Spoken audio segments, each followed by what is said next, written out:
So we are going to start lecture 10, that is auditing cash, PPE, and payroll, etc. So this is also the third lecture regarding how to do the auditing different sections in one of the audit engagement. In the last 2 weeks, we have talked about auditing sales, auditing parties, and also auditing inventory.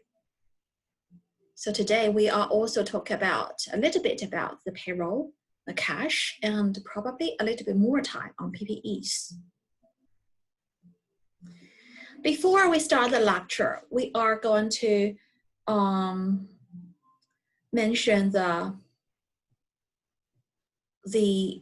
progressive marks. So I think for the whole class, we have done pretty well in the progressive assessment. And progressive mark has been released. Please check. If you still have any query, just let me know. In the next stage, we are focused on how to prepare for the final exam. So we are going to finish this week, and after the teaching break, we are going to introduce how to complete the audit, how to produce your audit opinion and audit report. And also we will talk a little bit about the other assurance services like CSR audit. In week 13, we will have a revision session. For final exam, today a university has released the final exam timetable. I think for this unit, exam date will be 30th of October. The exam time will be, hello? Exam time will be to 1:30 p.m. on 30th of October. So it will be online timed exam. Overall duration will be 2 hours and 30 minutes. The coverage of the topic will be from topic 1 to topic 12. And more details of the final exams will be given after we come back from teaching break. All the final exam questions will be short case studies, which are very similar to what we do in the tutorials, in the lecture examples. Okay, any question?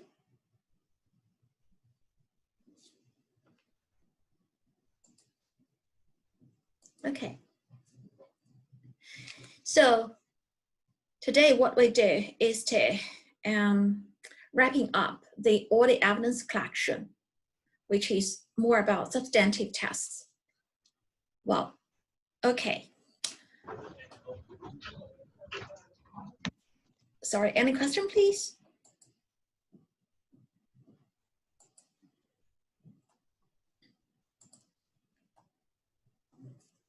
So I just want to emphasize one thing I may not highlight in the tutorial. Remember, in the tutorial questions, the question requires to provide one design the test of substantive test of details, right? So what has been included as the substantive test details? It could be test of balances, test of transactions, or test disclosure. However, it doesn't include the analytical procedures. So if the question asks you to design one substantive test of details, any analytical procedure wouldn't be counted, wouldn't be given any mark. Okay? This is very important information for you, right? So you need to read the question, understand the question before you put your own answers to them. All right? Okay, so today we are going to first introduce some special considerations for payrolls, and then talk a little bit about cash, and then more time on PPE. In this unit, there are a lot of reading materials about the computer-assisted audit techniques. So for this part, we just give you the reading materials for your self-study. So we are not cover that in the lecture, and we are not going to test details in the final exam as well.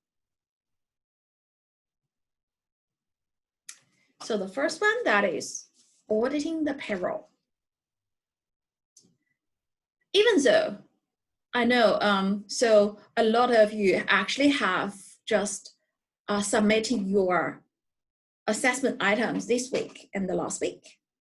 A lot of us are quite tired. We don't really want to think too much. We want to just sit down and listen. But I still want your participation. So please switch on your microphone. And if I ask you some question, please answer. Okay. Okay. Yeah. So what is payroll? Do you know what is payroll?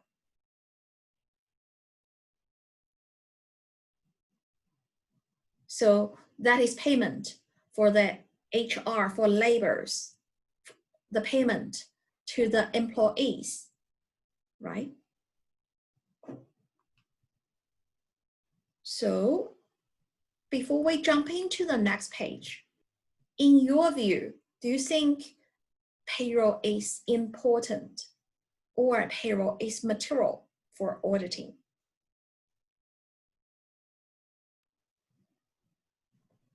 Yes.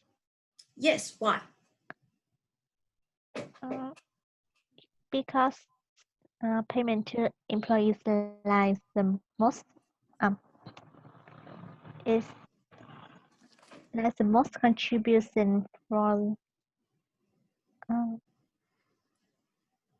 So the yearly for a for-profit organization, the payment to the employees stands for a large proportion of the overall expenses. Is that what I mean? yes. Okay, all right. So anyone else has a different idea?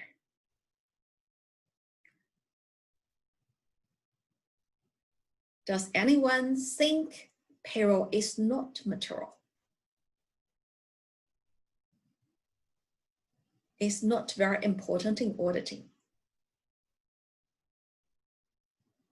It depends on the company, whether the company has a lot of employees. If it does, and if the employment costs are a big portion of the company's expenses, then it's material.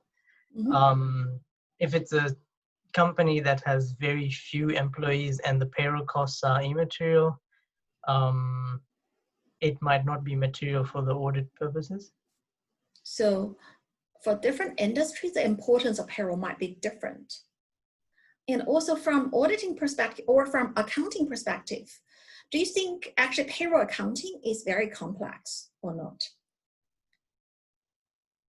Yeah, it's definitely complex. There's lots of laws and regulations to follow. So a lot of laws and regulations to follow. So compliance would be quite important. For example, taxation. For example, the regulations regarding superannuations, right? But for the payroll itself, you have the employee list, you have their salary scales, and then what the company, their accountants do is to just do the calculation, pay the employees regularly. If it is a manufacturing company, there are a lot of casual workers. Probably they also have the timesheet. But still, seems to be a very simple calculation procedure. Compared to sales, compared to assets, payroll seems to be not so complex. Do you agree? Yes. Okay. So basically, payroll, it is quite important for all the company. However, if we converting that to the audit risk consideration, so the importance of the payroll function will be different across different types of industries. For example, if it is for the high-tech industry, if it is for human-intensive industry, payroll will be very, very important. But for industry, so do not really rely too much on people, then maybe payroll would be less important. Second, is this complex? Is this also represents, does it represent high audit risk? Also depends. Because, so when we consider payroll, it's often coming together with superannuation concerns, taxation concerns, ATO income tax concerns. So it could be complex, and also it involves a lot of legal and compliance issues. In that sense, payroll would be complex. On the other hand, if we exclude superannuation or ATO compliance issues, overall payroll system is heavily relying on the payroll information system, right? If the company have used a very reliable system to produce their payroll data, if the control is okay, so we usually do not expect a lot of errors, problems in the payroll calculation. So in that sense, the payroll risk could be compared to the other more complex transactions. Payroll seems to be simple and straightforward. So the payroll audit risk tend to be low if the control is good, right? Yes. Yeah. So, and also the other question is, so what are the often mentioned payroll risk, audit risk in payroll, which is also one of the homework questions we covered in the tutorial. So without looking at any of the detailed information from cases, usually for the payroll account, in the first impression, auditors would always think about two potential misstatements. One is, do they pay to the unreal, not existed employees? Second, do they all make overpayment for the work they didn't do? So we should keep that always in mind. Another question.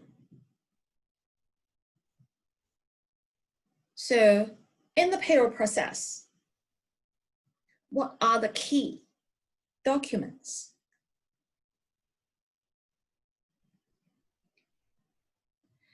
There will be two sets of important documents in payroll. First is from the HR department. So HR documents, for example, the employment contract, the name, details, salary, accounts, terms, and conditions of employment would be one set of important source documents for the payroll. Then the other set of source documents will be about the payroll records. Usually that includes the timesheets and also the payment records, the disbursement records as well. Okay. So from that, we could also see actually the source documents comparatively, the source documents are also simple, right? So then, what assertions are usually considered for payroll audit? If we know what are the primary concerns for payroll audit, then we could also link that to the key assertions at risk, which are accuracy, if the pay rate is not right. Occurrence, if the person is not a real person, if the time of they have recorded has been overpaid. So the key assertions at risk for payroll is often about accuracy and occurrence. And as we discussed before, So when we do the payroll audit, we should always ensure the compliance issues regarding the income tax and also superannuations. Okay.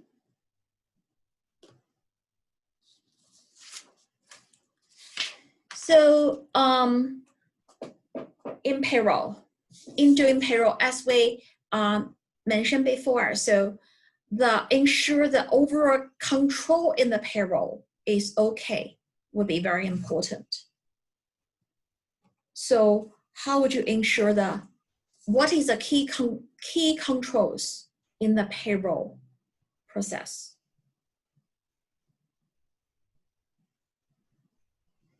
I guess the first thing, I'm not sure if I have that in the, okay, so that is here actually in this page. So there are some special considerations for the payroll control or payroll audit. First, please always ensure the company has a good segregation of duties. So the duties of recruitment, approval, the working time, and also the payroll payment should be separate in different positions. So this segregation of duty will be critical in the payroll control and the payroll audit. Along from that, we should also say actually, so a well-established HR system yearly would be an indicator of a good payroll control. In other words, if the company has a quite completed, established HR system, yearly it indicates the payroll control should be fine. Or otherwise, if the company has outsourced their payroll service, so because the payroll service is taken by a more professional payroll service company, so yearly it also indicates a fairly good payroll control and the low payroll risk. Okay. The other thing I want to mention is, so if we believe as an auditor, if the company has a good payroll system, if the company's overall payroll control is okay, we usually think the company with a good payroll control would have relatively low risk in payroll audit, in the audit of these payroll accounts. So what the audit team usually do in this situation is to focus on analytical procedures and then followed with limited levels of detailed test. So, do you follow? We have spent some time talking about payroll. We say payroll, there will be some some highlighted potential payroll risk there. We also say segregation of duties in payroll control is important. And payroll control is important. So there are features of good payroll controls. If auditors could believe the payroll control is okay, then because the overall payroll transaction, except for the superannuation or the ATO compliance, are quite, so except for the ATO and also superannuation compliance, the routine payroll transactions are not very complex. So it's okay for the auditors to focus on analytic procedures with limited level of detail test for payroll audit. Okay.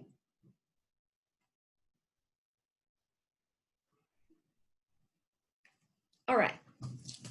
So because the control is so important, right, in payroll audit, of course, we are going to talk a little bit about how to do the test controls.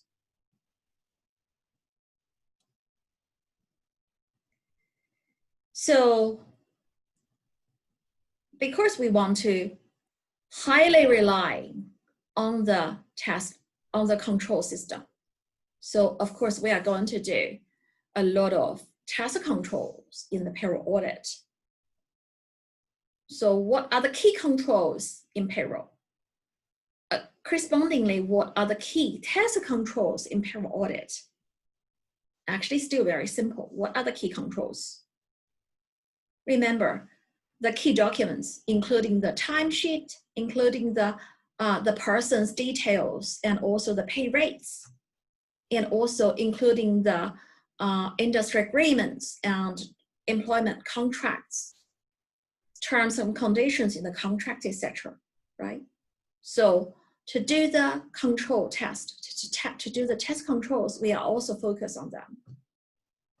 So the test control will be focused on the authorization by the supervisors regarding the time worked, to check the time cards, timesheets documents, to check the details of pay rates and also details of the person who received the pay,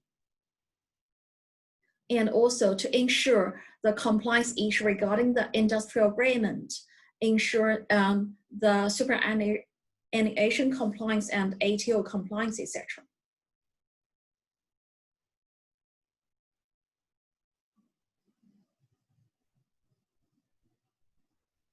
Okay, so that is the focus of task controls on payroll function.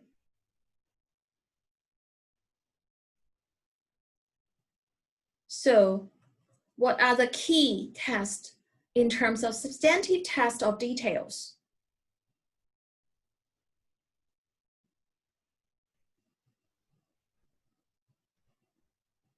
Before, usually when we talk about the substantive tests, before we go to the test details, we often think about, are we able to use analytic procedures, right? So in the payroll audit, analytic procedures are very important. So the conventional audit strategy in the payroll audit is a high level of test control plus high level of analytic procedures with low level of test of details.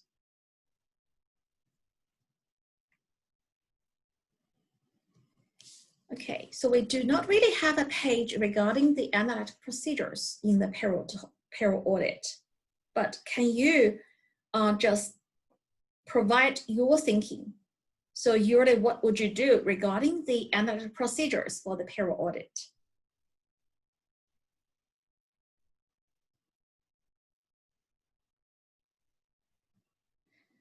So in general, so the company will have an overall comparison of the payroll compared to the industry, compared to the last year, right? But when we are doing the substantive analytic procedures, usually we need to analyze in more details. For example, in addition to total, the payroll should also be analyzed by segment, by different types of employees. For example, the senior executives, the senior managers, the junior managers, the HR, the employees from different departments, the junior workers, experienced workers have different pay rates, so they are going to be analyzed differently. Yearly, you are also going to do the analytic procedures for new employees because those is a part that has just recently changed. In addition to the analysis on the new employees, of course, you are also do the analysis about the outgoing employees, right? People who has very high salaries and people who has just get salary changes, for example, promotions in the audited year. So by doing that, then you will have a very good picture of the payroll picture. Also, in addition to the yearly comparison, the payroll analysis should actually be done monthly. Why? So usually there wouldn't be very, very sudden jumps or drop of monthly payroll amount, right? So for a company with a stable manufacturing, with stable operation, we usually expect the monthly payroll should also be stable. So by doing the monthly analysis, you can actually identify the fluctuations and identify the unexpected changes. Okay, so that is that. So here we talk about the substantive analytic procedures. In addition to that, we still need to do a small amount of test of details. So what are the test details we usually do in payroll audit?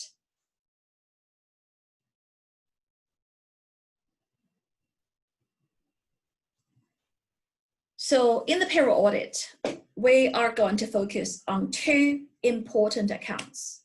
One account is the payroll expense, because payroll expense usually is an important part in the income statement, right? Just please let me know, in addition to payroll expense, what is the other important account we usually focus on?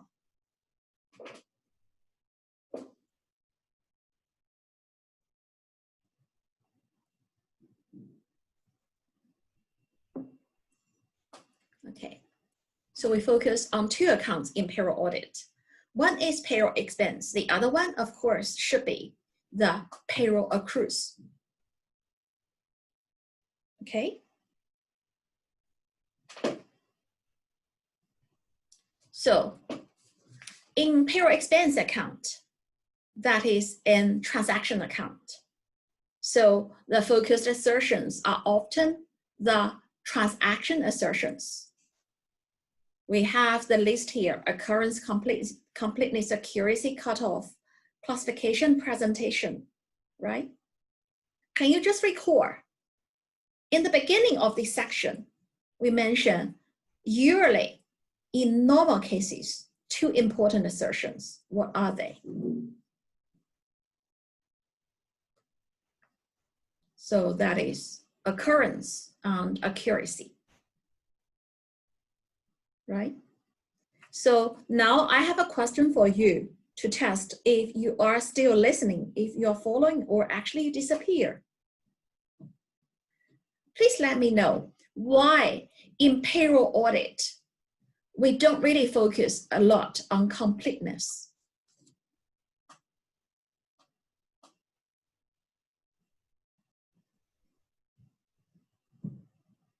Hello?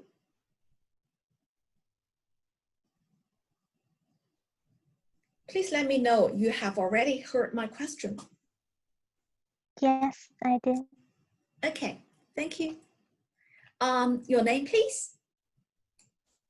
It's Kim. Hi, Kim. Okay. Okay, and also actually Tom also replied because the greater risk is overpayment. Overpayment. So overpayment actually means usually linked to the fake employee or the overstated work time. So it's often about fraud. So it's a high risk, right? So greater risk is overpayment. But do you think not paying is also a big risk? Do you think completeness is also a very big risk?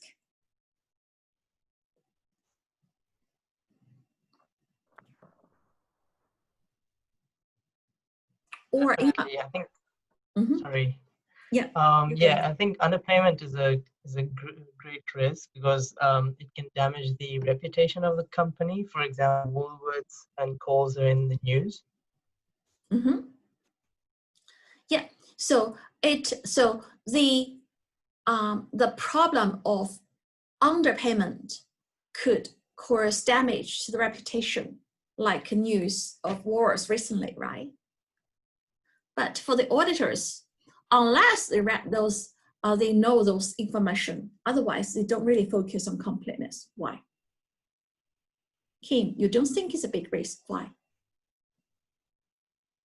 Still using the wars situation, could you record the news?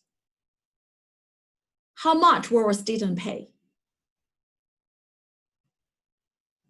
I think it was about 40 million. 14 million. Yeah, 14 million over how, Over a period of about 2 years. yeah. And do you know the overall payroll of wars? No, sorry, I just read the headline. Yeah, I didn't even know the $14 million, the value. But I think yearly for a company, even for wars, such a famous case, such an infamous case, the amount compared to the overall payroll value is still not very big, right? Why? Do you do any part-time or full-time work?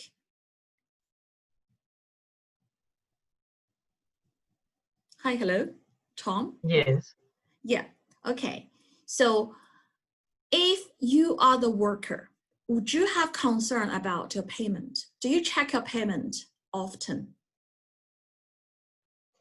Not really.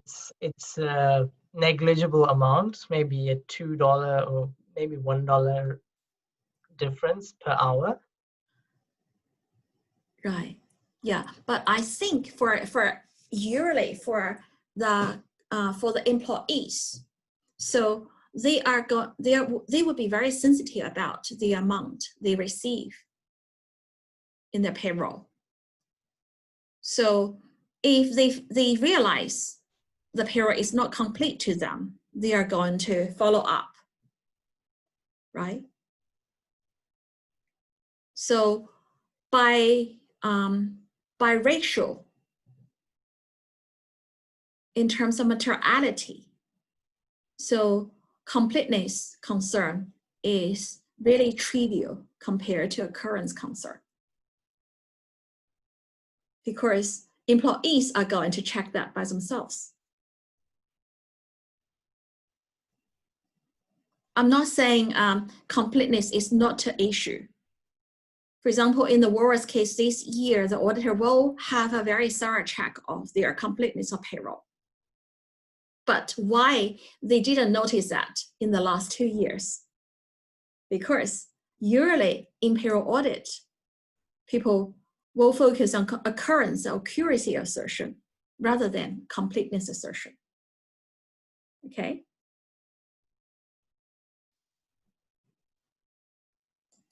Does that make sense? Yes, it does. Yeah.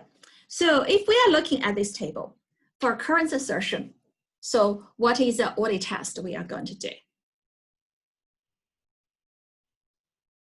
Select transactions from payroll list and agreeing to the supporting documents, for example, the timesheet. And the supporting documents also will be checked and matched, right? Yeah. So basically, Sorry, I have a question. Could we also use contracts like other employees, full-time employees might not be logging in sheets or something like that? yeah, of course. Yeah, of course. So here we actually apply the little bit complex situation, but for a lot of big companies, maybe the contract, if they have full-time employees, the contract, it will be a simpler one, right? And you don't even need to check the timesheet. You just need to calculate that. So for occurrence, basically that is vouching from the payroll list, payroll records to the underlying supporting documents. Okay. So let's jump to the other primary one, accuracy. How can we do the substantive audit procedures for accuracy? Along with occurrence, when you are doing the vouching, so you actually also matching the details of those source documents, including the timesheet, including the employee records or the employment contracts, and also the payroll list, to ensure the information is matching with each other, ensure information in your final accounting records, in the payroll list or payroll journal are accurate, right?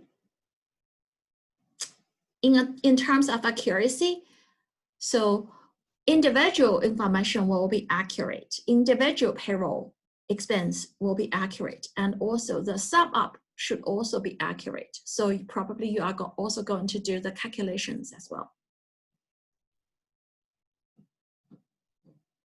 So in addition to occurrence and accuracy assertion, the third one will be completeness. So if we say the test for occurrence is vouching, what is the test for completeness?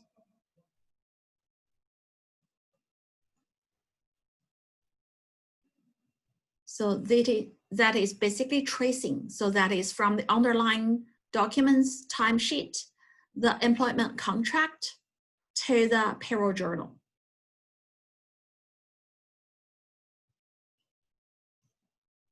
Then the next one, cutoff.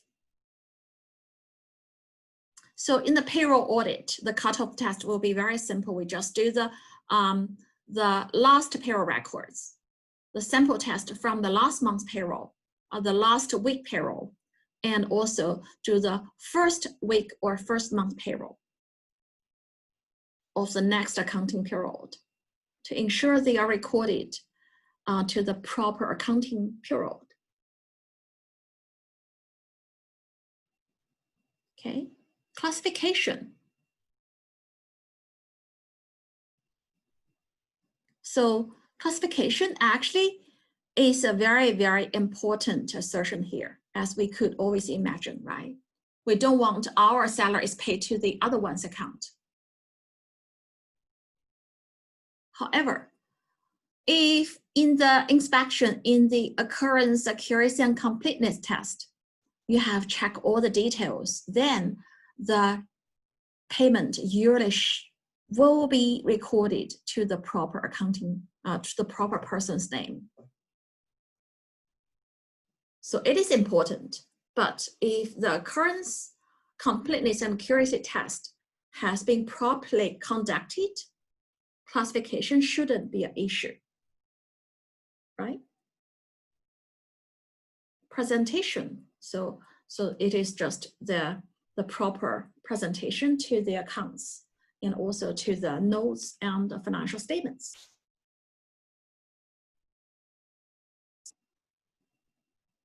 So nothing special, nothing surprising. Any questions? Okay. So in addition to payroll expenses, the other important accounts we just mentioned is payroll accrues, right? So of course, once we recorded expenses, sometimes we pay immediately, but sometimes we will have payables. And also we may have prepayment as well. So the accrued wages and the salaries apparently is a balance sheet account. So the assertions relevant would be about existence, rights obligation, completeness, accuracy, valuation, classification, and presentations. So usually those accrued wages and the salaries are liability or assets.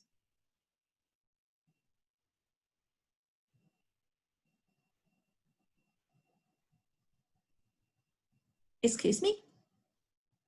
My question here.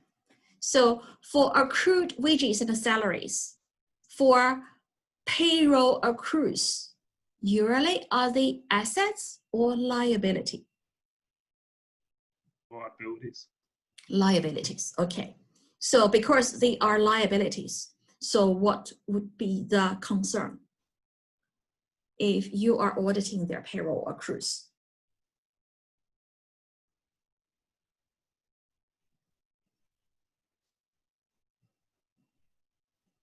Completeness. Yes. So even though we list all the assertions here, but for accrued wages from the auditor's point of view, so the primary one you often think is the completeness or unrecorded accrues.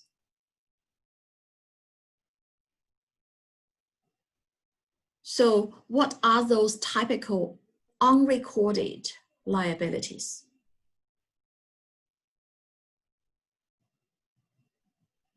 Unpaid leave balances. Unpaid year balances. So it's not paid, but if it has been properly recorded, it's still okay, right? So we don't really worry about not paid ones. We worry about unrecorded ones.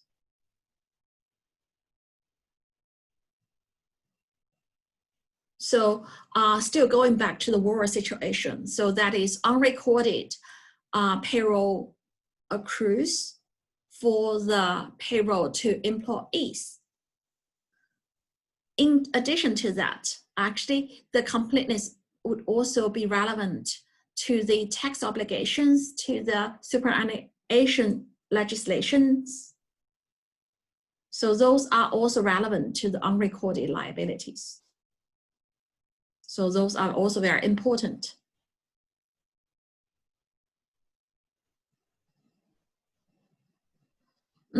So another question here is, so for those assertion tests, so in addition to those tests of details, are you able to use analytical procedures to easily get the overall picture of those assertions? Why?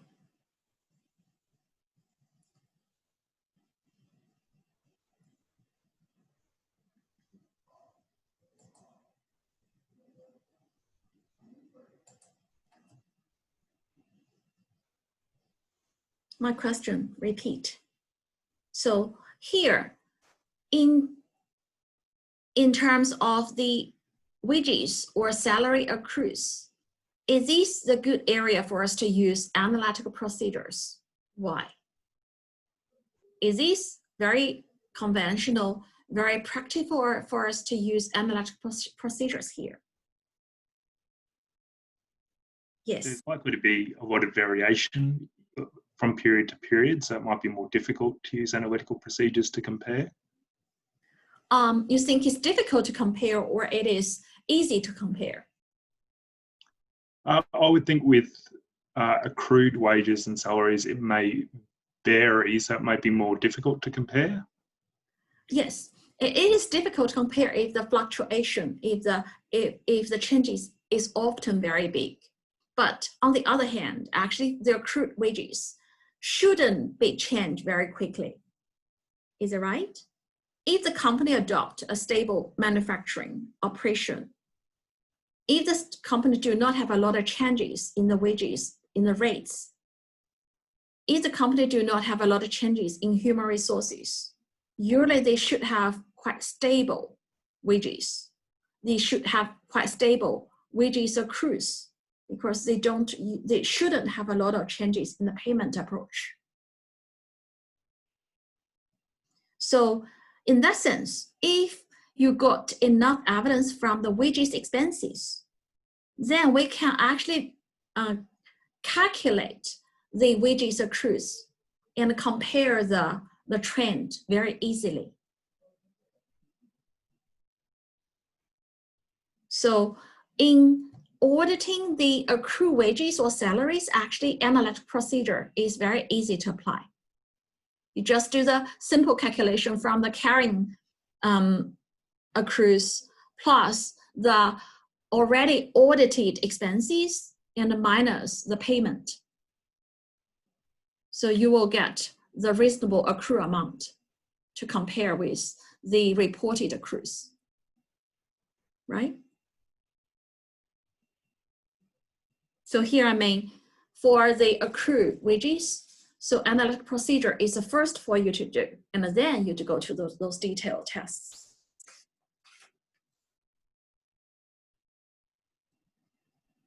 So this is what I want to cover for accrues, for the payroll. Because this part, as we summarized before, first, heavily rely on control. Second, analytic procedures are easy to apply. Third, we do have some conventional highlighted assertions. Fourth, we usually adopt very limited amount of detailed tests in this area, unless we think the audit risk in this area has been highlighted. The fifth, that is, if we look at the audit test on this page and also from the previous page, the audit tests are so easy to remember, to think of, right? So payroll. And also, actually payroll is also a part of the purchase. In the previous lecture, when we talk about purchase, that is purchasing the physical inventory, physical items. But for payroll, that is purchasing the work of people. So, but still, it is the purchasing the services from people. So overall, it's still a part of purchase. Okay. Any question? If there's no further question, I'm going to move to cash, auditing cash, also very simple.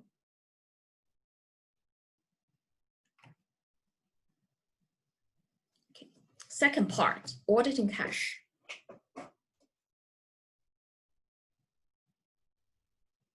Okay, so in terms of auditing cash, have we talked about auditing cash before?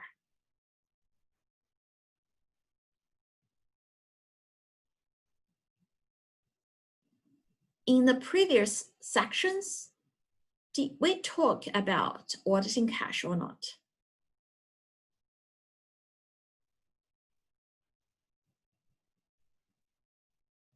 Actually, we have, right? We have mentioned auditing sales, auditing purchases. In sales, so you have cash receipts. So that is auditing the cash receipts from those sales transactions. That's cash in. From purchase, so when you purchase inventory, when you purchase human resources, finally you are going to pay out. So that is cash out. So actually when we discuss the other parts, cash is often involved. So that also means, actually we have covered a lot about detailed cash transaction audit. Right?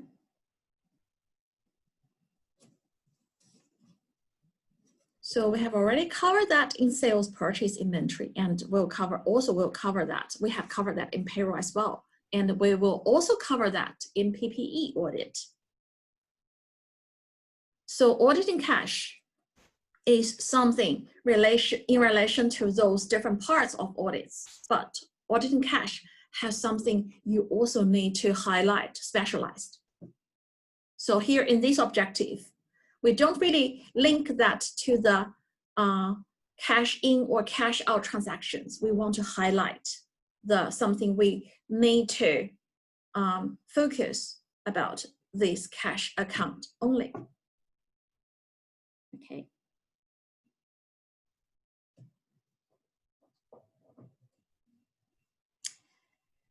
So what has been special in cash account, in addition to the inflow or outflow of cash? In addition to what we have already covered in other sections of audit. I guess there might be two things we should additionally focus on in cash audit. One is to compare our cash with the cash at bank, right? Second, that is sometimes company may have cash at hand. So this part of cash might not be big in amount, but this will be an area with a big fraud opportunity. So the petty cash management is the other thing we often think about. If the company do have a relatively big petty cash system. Okay.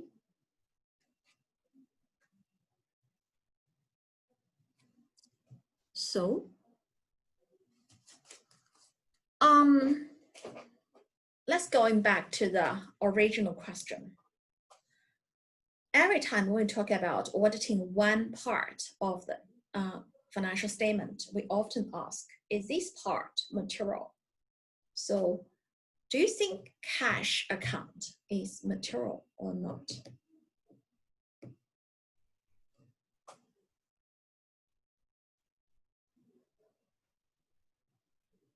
Please answer. Auditing cash account is material or not?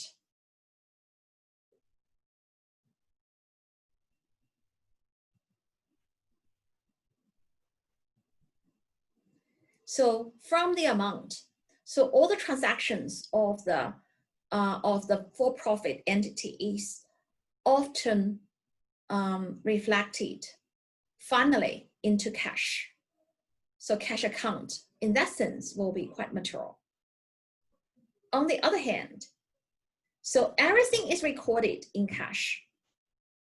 So actually cash is the thing which is very stable in the unit value, very transparently recorded. So especially if all the cash transactions are through the banks.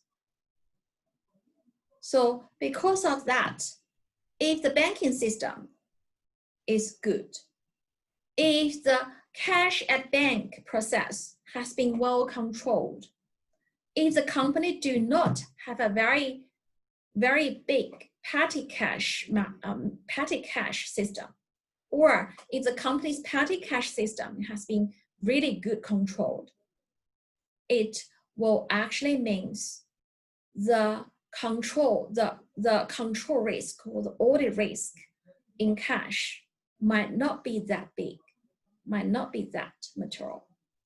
Is that right? Does it make sense? So cash amount is big, is material. However, the audit risk in this area sometimes actually will be very simple, will not be so risky. Okay, the following question is, so following from that materiality analysis, then do we have to do the cash audit in all the audit engagement? Can we skip that or not?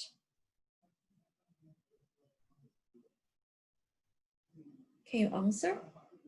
If you are doing the auditing of any of the company, is this possible for you to skip auditing the cash? No, I don't think so. You don't think so? Because first, you couldn't skip. If you are going to audit sales, purchase, of course you are going to audit the cash receipts or cash payment, right? On the other hand, the cash is so important, is the ultimate reflection of the value. So the bank reconciliation shouldn't be skipped. And the cash control system shouldn't be skipped. So cash audit should always be done. Okay. All right.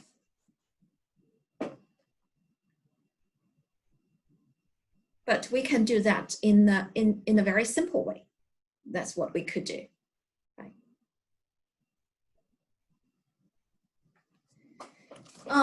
So on this page, we are going to talk about the primary considerations, primary assertions for cash audit. So if you look at cash receipts, cash payment, what are the key assertions at risk? They are occurrence, because we want. So that is actually when you are going to do the cash, when you record the cash receipts, you want, they are linked to the real transaction. When you want to do the cash payment, you want them to be authorized. So both of them are about occurrence assertion. When you do the cash receipts, when you record the cash receipts, you want all the cash receipts has been recorded. So that is completeness. When you do the cash payment, you also want the cash payment will be completed, because the variation of the cash balance will cause big problems. And all of them will finally convert it into accuracy issue, right? In addition, if the transactions are recorded in foreign currencies, so foreign currency risk is also about the accuracy assertion. Okay. So for the transaction, cash transactions, occurrence, completeness, and also accuracy are the important assertions. Correspondingly, what are the assertions for the cash balance? That is existence, completeness, and valuation and allocation assertions. Okay.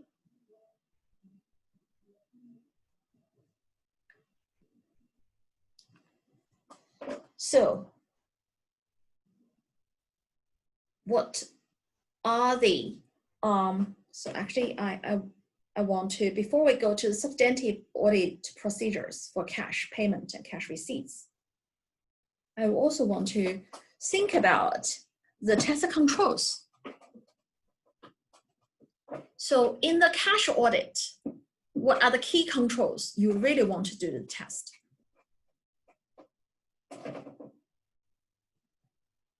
So my first question in this part is, in cash audit, shall we rely on the control of cash management?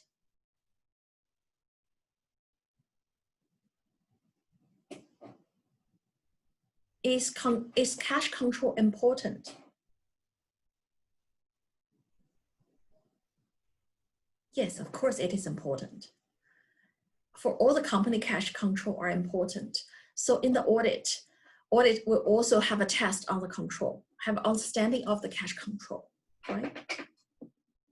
So what are the usually important cash controls?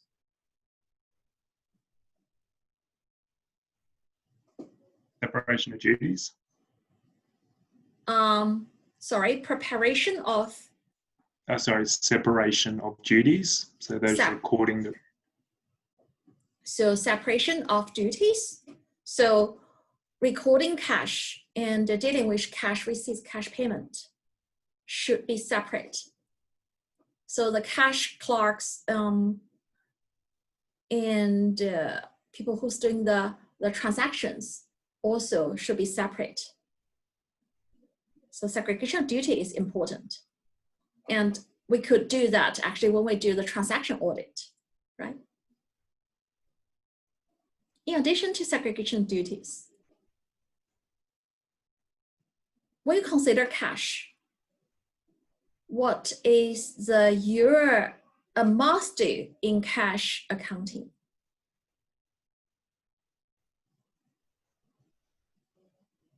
for any organization, how would you ensure if you are the company owner, if you are the controller, how would you ensure your cash amount is correct? Bank reconciliation. Bank reconciliation.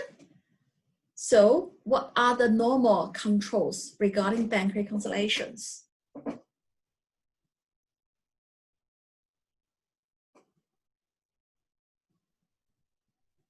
So do we do an annual one? Every year, do you have a bank reconciliations? Yes. Yes, every reporting period, I guess. Yeah. Every reporting period you have. In addition to the annual bank reconciliations, do you have monthly ones?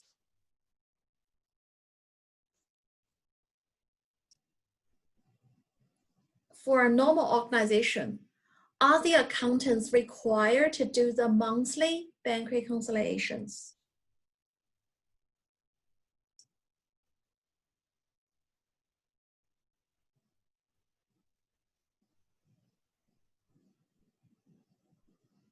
Please let me know. I think that's the fundamental cash management question, right? Okay. So if we have a company, they do not have the monthly bank reconciliation. So what is implication to the auditor?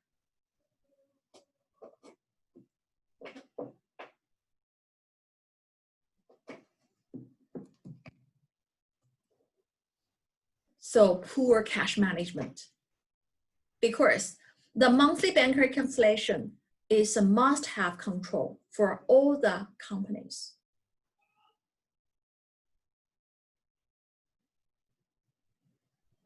Okay. All right. So any other important cash management procedures?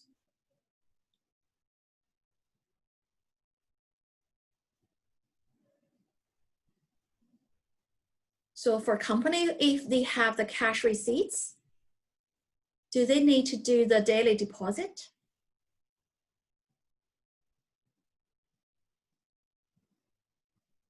If they have a lot of the bank notes in the shops, do they need to do the daily deposit or not?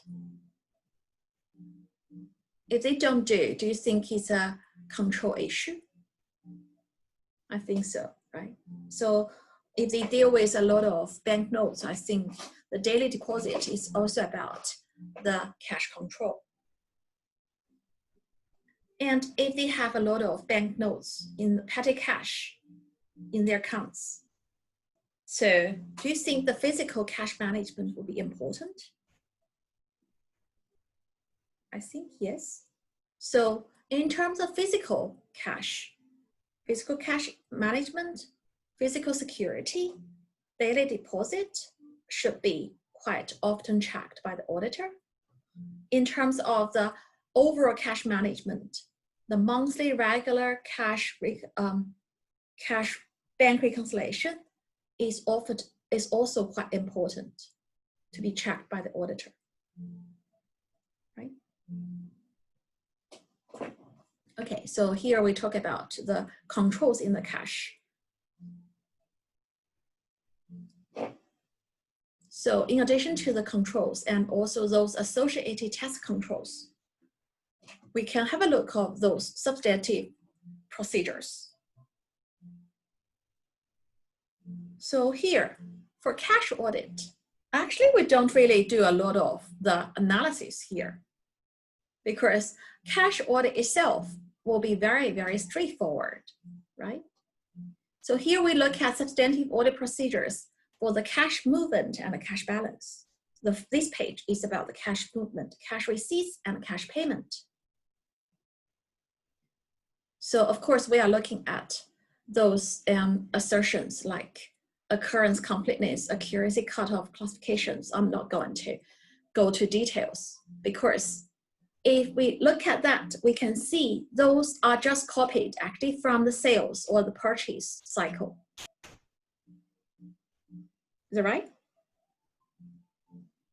So in other words, so the test from the purchase or the sales cycle in relation to cash receipts or cash payment would also be the supporting evidence for the cash receipts and payment in the cash audit.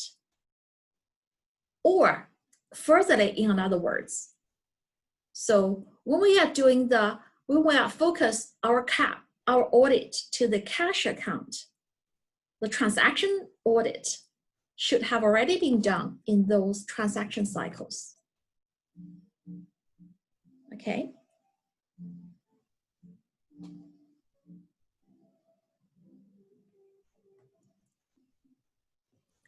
However, the account balance will be a different one, because those are about the overall value, overall amount of the cash. So that will be the summation of cash in, cash out from different transaction cycles.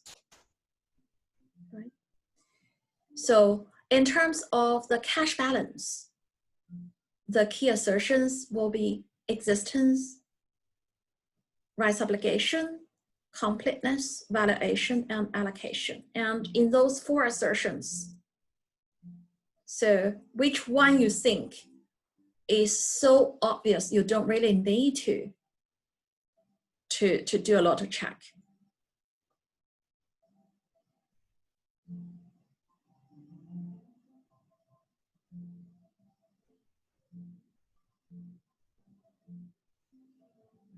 Still following?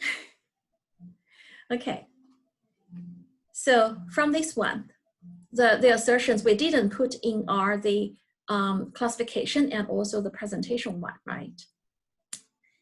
But on this page, rights obligation. So once the cash is in your account, the cash is yours, right? Cash is cash. So rights obligation is put here, but actually is not the focus one. The other one is value. Unless we are consider the foreign currency issues, the foreign exchange risk, usually the cash value is often so obvious. You don't really need to check any fair value of cash, right? So those 2 are important, but those 2 are very, very obvious to the cash account.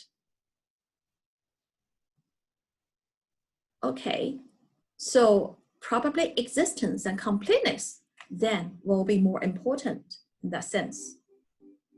So how can we ensure the existence completeness?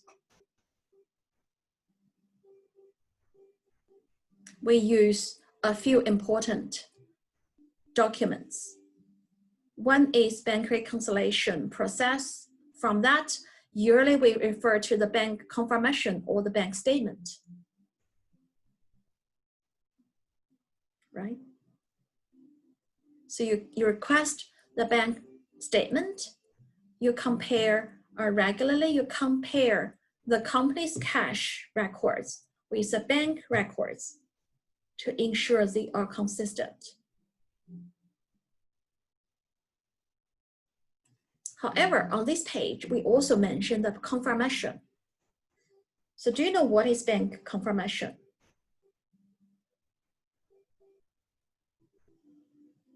Remember, for accounts receivable, we mentioned the confirmation documents is almost must-have, right?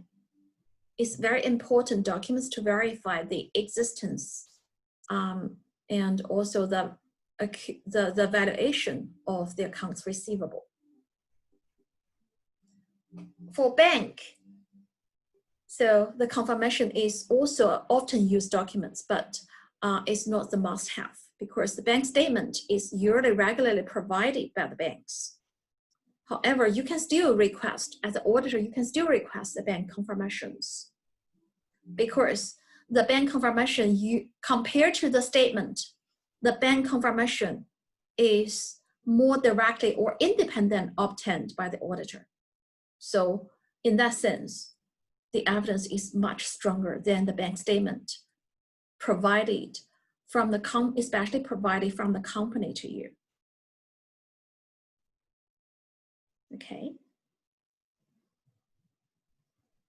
So auditors can use the bank statement, but for big companies, for companies auditors are concerned with their cash or bank management, the auditors often also use the bank confirmation request. So what will be very important in the confirmation? Independence, right? So that means the confirmation request should be posted by the auditor rather than from the company. The details should be checked by the auditor, and also the confirmation reply should be emailed directly to the auditor to ensure the independence of the confirmation. And in the slides, if you click on this link, you will find some interesting cases about fraud on bank confirmation. And I'm not going to cover that, but actually if the details are not independently checked, if the process has been manipulated by the company, this will provide a big hole for the fraudulent activities and will create big audit risk.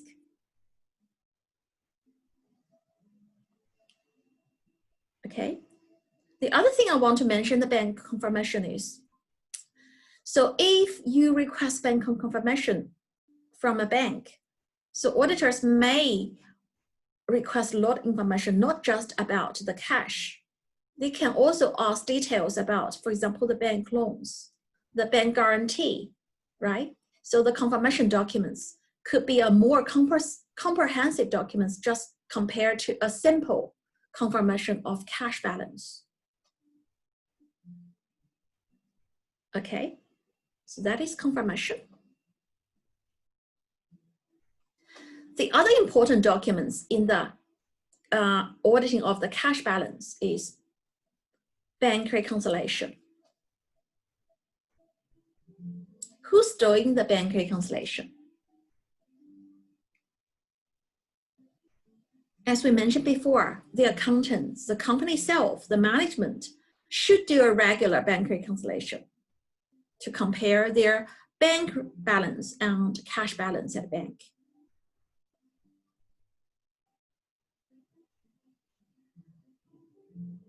So in the normal bank reconciliations, what are important? So deposit in transit or outstanding items are important because it represents the difference between the bank and the company in the cash account. So what is the management what is the management responsibility in terms of those transit items?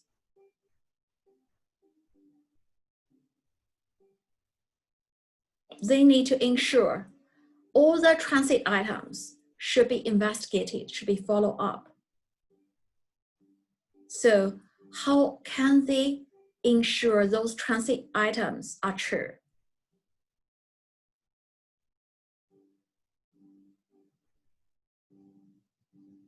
They compare with the bank.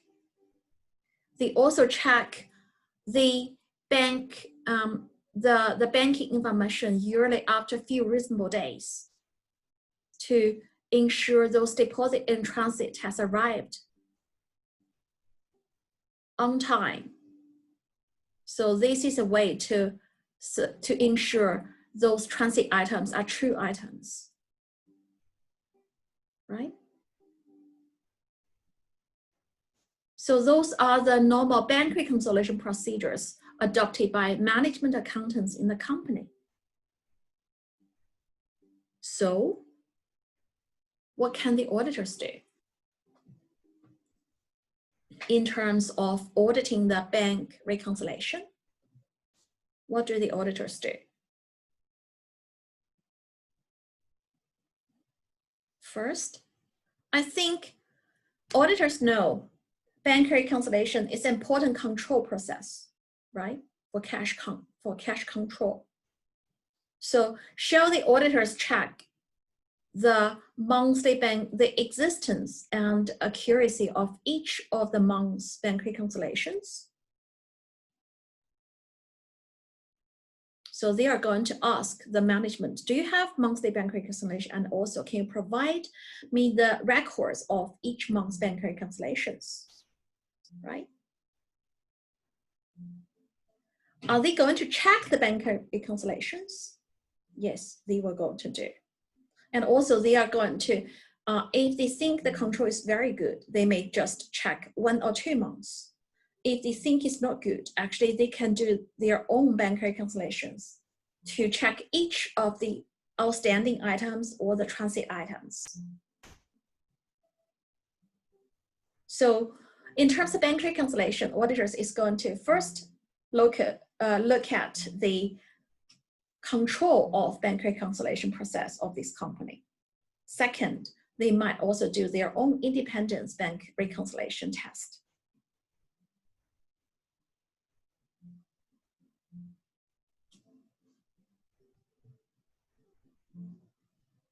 Okay, it's here, right?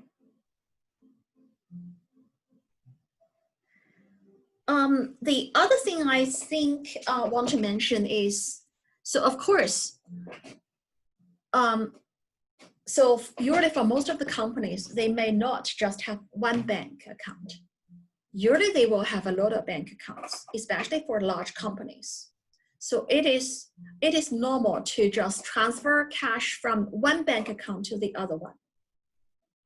But from the auditor's point of view, then it will be very important for them to check all the bank balances at the same time, right? Because we don't want the sum up cash has been overstated because repeated cash in counted. We also don't want the cash balance has been incomplete because some cash out hasn't been counted in. So we want the cash account will be very accurate. However, if the company has multiple bank accounts in different banks, if there are interbank transfer, especially across the end of balance date, it is possible. So in one bank it has been recorded, but in the other bank it hasn't. If it is just reflect the natural transfer process, it's okay. Because the overall thing could be reconciled by the accounts themselves in the form of transit, cash transit, in transit. What about is the management intentionally overstating or understating the cash in the transit, interbank transit transfer? This is called as kiting.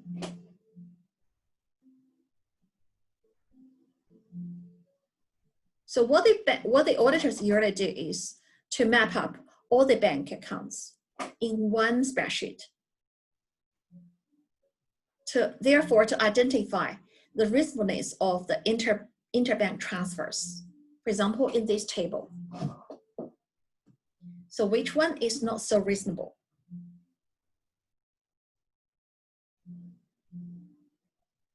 I think number 4, number 5 are not that reasonable. Why?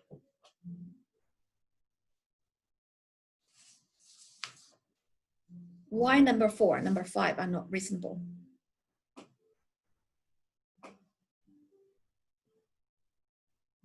If we look at number 4, number 5, so for the disbursing bank, they are recorded after the year end. But for the receiving bank, they are recorded before the year end. But if we look at the natural process, it will be more reasonable. So you receive the money after the other bank paid out the money. So the date of the transaction doesn't make sense to me. Is that right? So there is, we can't say it's definitely a problem, but it caused my concern. The company may have the intention actually to overstating their cash balance by not recording, by early record the bank receipts, or not recording the bank payment.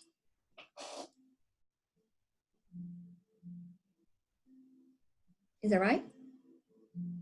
So by looking at the interbank transfer schemes, actually, it also provides auditors opportunity to identify the potential audit errors or the potential accounting errors or even accounting fraud. Okay, you still following? So, so in this kind of the bank audit, there would be also some other examples in relation to the fraud, for example, skimming and lapping. Skimming actually means the company received the cash but didn't record it into the cash account. Lapping, that is, so when they need to pay, actually they pay from the other customers' accounts for cash payment. In addition to kiting, lapping, skimming are also the very, very typical cash fraud. Okay. Very quick thing about petty cash. Petty cash that is not often used now. And usually for a lot of audit engagement, petty cash will be very immaterial because the overall concerning balance, the amount will be very, very small. So because the amount will be very immaterial, so it's okay for the auditors to skip that if they think this part is too small for the audit.